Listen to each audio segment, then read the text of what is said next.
Hey everyone! Welcome to Reality TV News Update, the place where you never miss a moment from your favorite shows. Everyone has their theories on who's gonna win Survivor 50. But after this week's Blind Side, it's clear our final 7 all have the power to get to the end.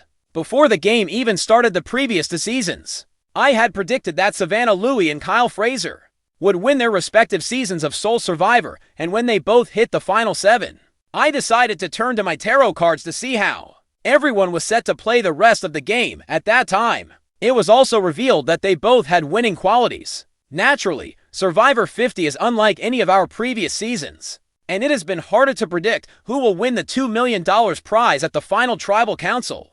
My initial feeling was that this was Christian Habitsky's season to lose, but I also have been rooting for Aubrey Bracco since she first appeared in KO Wrong, and I anticipate she's playing a winning game, too. But what will the cards say about our final 7 remaining players, all of whom are playing the game to win for this experiment?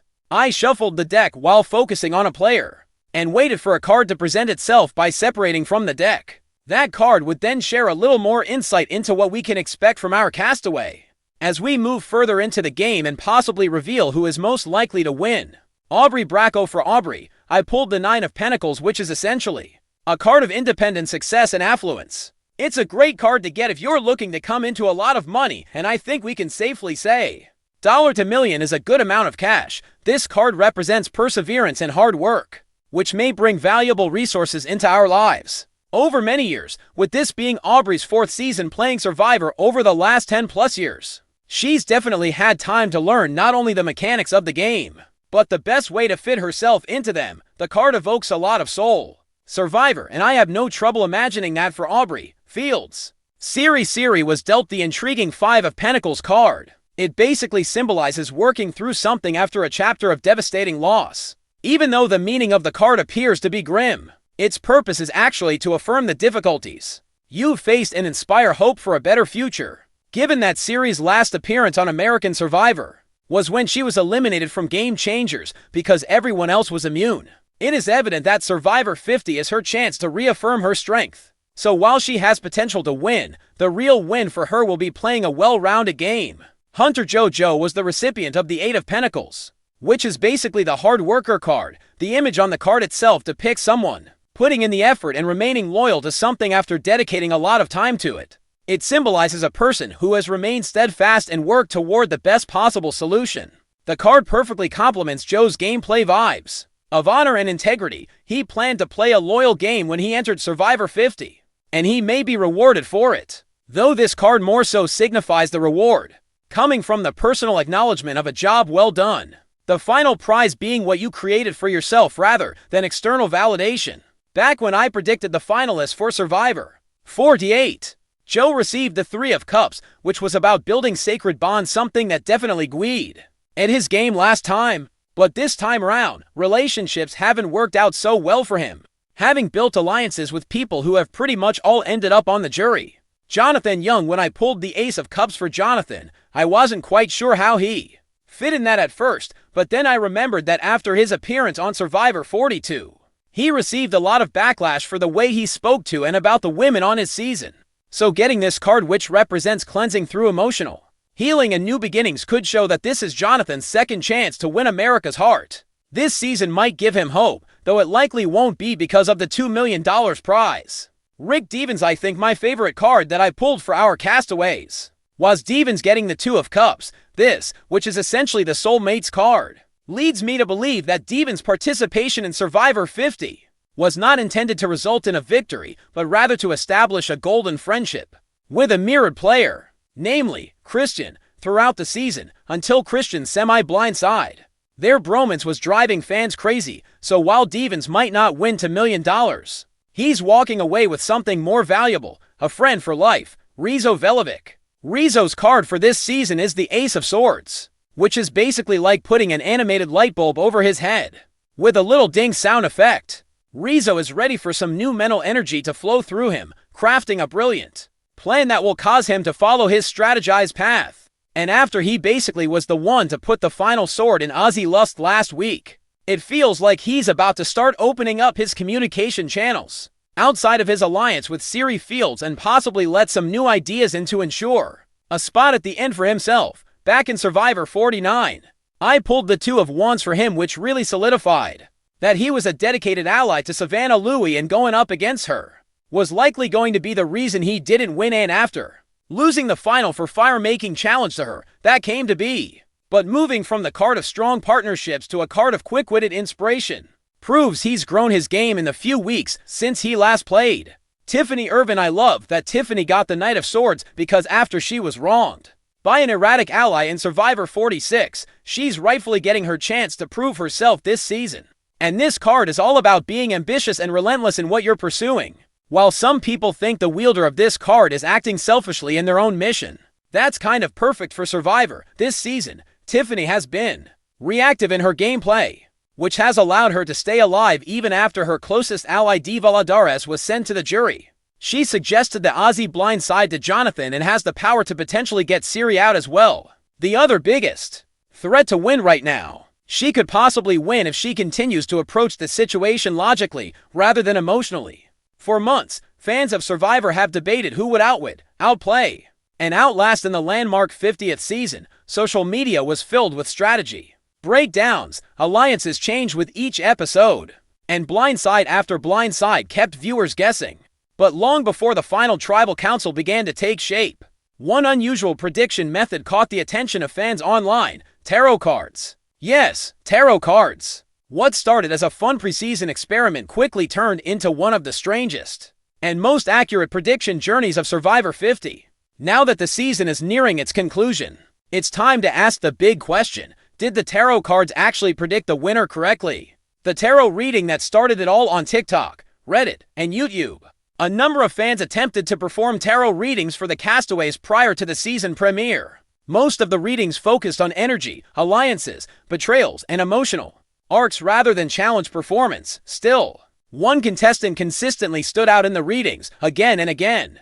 Cards connected to leadership, resilience, and transformation appeared around the same player. The biggest card that kept showing up, the Emperor in tarot. The Emperor represents structure, control, authority, and strategic thinking. The card was instantly associated with a contestant who appeared composed under pressure and socially connected enough to avoid becoming a target too early. At the time, many viewers dismissed the reading as coincidence. After all, Survivor is by nature unpredictable. Editing tricks viewers every season. Alliances collapse overnight, and even dominant players can fall victim to one badly timed immunity loss. But as the season progressed, the tarot predictions became harder to ignore. Early warning signs that the reading is true. The eventual frontrunner did not dominate challenges or make flashy moves in the first episodes. Instead, they played a quieter social game, while bigger personalities fought for control. This player carefully built trust across tribal lines that matched the tarot interpretation perfectly. Someone who would avoid becoming the main character too quickly was portrayed as having more patience than aggression in the reading. They would subtly influence decisions from behind the scenes rather than openly controlling votes. And that's exactly what happened when major blindsides rocked the game around episode 5 and episode 6. Several power players exploded their own alliances by trying to force moves too early. Meanwhile, the tarot favorite stayed protected in the middle. One fan online joked, the cards basically predicted a low-key mastermind edit. By the merge, the prediction looked stronger than ever. The Tower card and the season's biggest blind side, perhaps the creepiest part of the tarot experiment, involved the Tower card. In tarot, the Tower symbolizes destruction, sudden collapse, chaos, and shocking revelations. Before the merge, one reader predicted that a dominant alliance would completely implode after a betrayal involving someone viewers trusted. At the time, that sounded dramatic. Then came one of Survivor 50's biggest surprises. A fan favorite contestant thought they were in charge of the vote until they realized that their closest allies had switched sides. The elimination completely changed the direction of the season and shattered the power structure overnight. Fans immediately revisited the tarot predictions. Suddenly, people who laughed at the readings earlier in the season started wondering whether the cards were actually onto something. Reasons why the winner prediction was right. To be fair, tarot cards don't actually tell us what will happen next. Interpretation, symbolism, and intuition make up the majority of readings. However, it's interesting to note that Survivor itself is a very psychological game, which may help explain why the readings at times seem to be accurate. Strong Survivor winners frequently share common characteristics. Emotional control, social awareness, adaptability, timing, patience without arrogance of spirit. Several traditional tarot archetypes correspond closely to those characteristics. The player connected to the Emperor and the Star cards throughout the season displayed exactly those traits. They bounced back from setbacks, kept strong relationships, and avoided making emotional mistakes when others were panicking. They never completely lost agency in the game, even when their alliance became weaker. That consistency is what eventually separated them from the rest of the cast. The doubts at mid-season. Obviously, the prediction was not perfect throughout the season. The presumed winners suddenly became vulnerable during the final 9 phase. Their names started circulating openly at camp, and multiple confessionals suggested they were losing control of the game. The tarot reading looked like it might not work at all for a moment. In the meantime, a different contestant emerged as a strategic powerhouse, winning crucial immunity challenges through daring moves. Since the winner edit had changed, fans quickly shifted their focus to this new favorite. But interestingly, tarot readers noticed something important. The younger frontrunner pulled cards frequently that are associated with short-term victory, but long-term instability, particularly the Seven of Swords, a card that is frequently associated with overconfidence and deception. That contestant's game collapsed spectacularly after just 2 episodes. The original tarot favorite was able to survive once more. The final stretch heading into the end game, the tarot prediction now looks surprisingly accurate. The likely winner possesses, survived a number of blindsides, preserved jury respect, avoided being derided by everyone, forged connections across alliances, remained strategic and adaptable, peaked at just the right time in current Survivor. That combination frequently suffices to win. The close correspondence between the symbolic journey and the seasonal narrative is what makes the tarot connection so fascinating.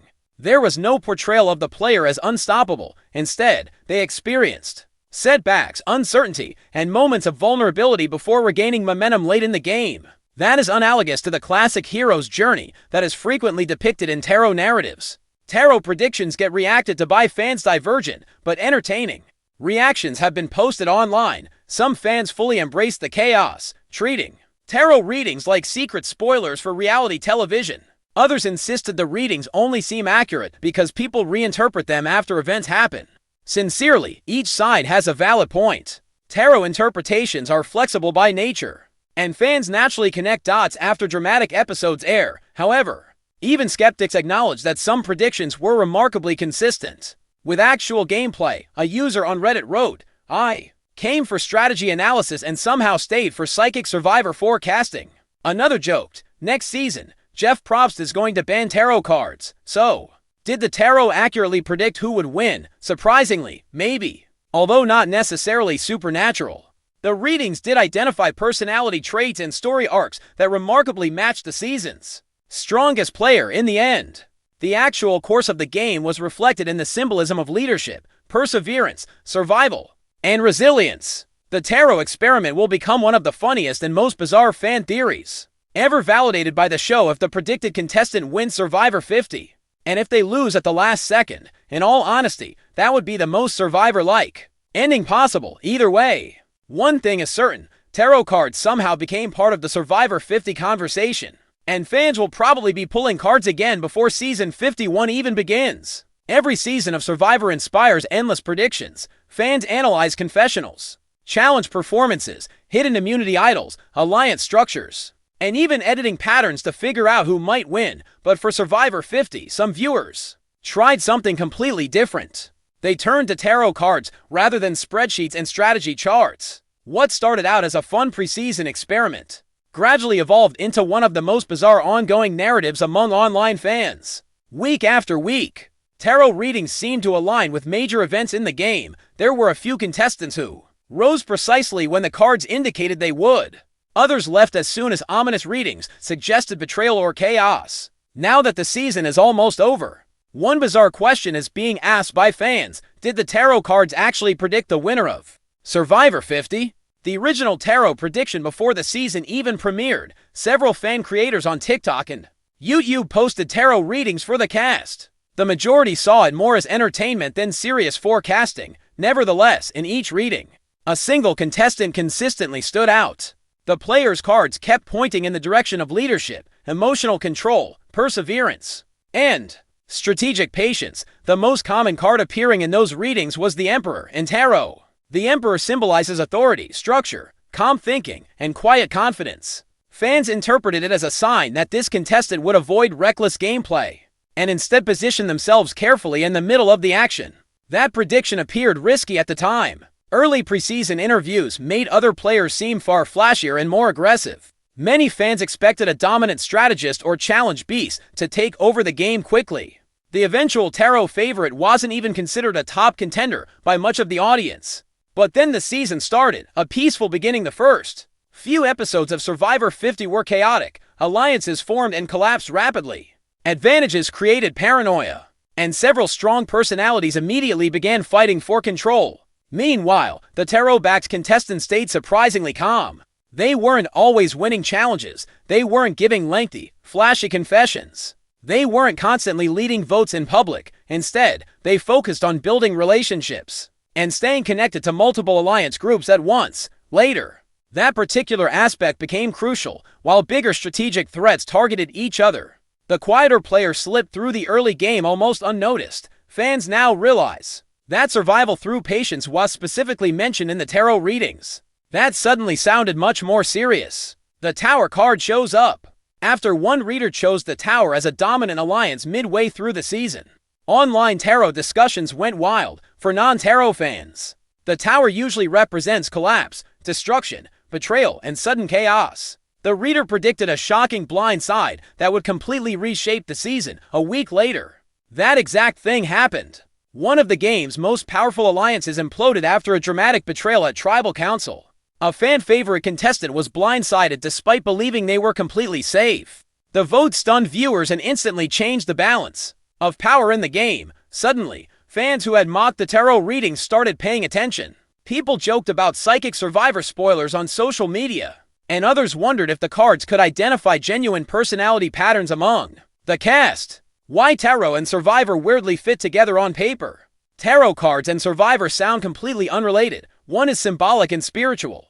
The other is a brutal social strategy competition. Strangely, however, they overlap more than people think. Great Survivor players usually possess qualities like emotional well-being, adaptability, social awareness, patience, confidence, timing, resilience in the face of danger. Exactly those traits are frequently the focus of tarot archetypes. Throughout Survivor 50, certain readings appeared to be surprisingly accurate because of this. The cards weren't necessarily predicting exact vote counts or challenge wins. Instead, they reflected emotional journeys and behavioral patterns that influenced the outcome of the game, while others became emotional or reckless.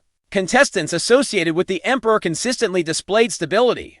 They rarely expressed their panic in public, even when they were in danger. The mid-season crisis, of course, the tarot prediction, didn't look perfect all season long. Around the final 9, the presumed winner suddenly became vulnerable. Their alliance weakened. A number of players openly discussed pursuing them, and the edit began highlighting potential game flaws. For a while, it seemed like the tarot readings might completely fail. Another contestant gained power simultaneously.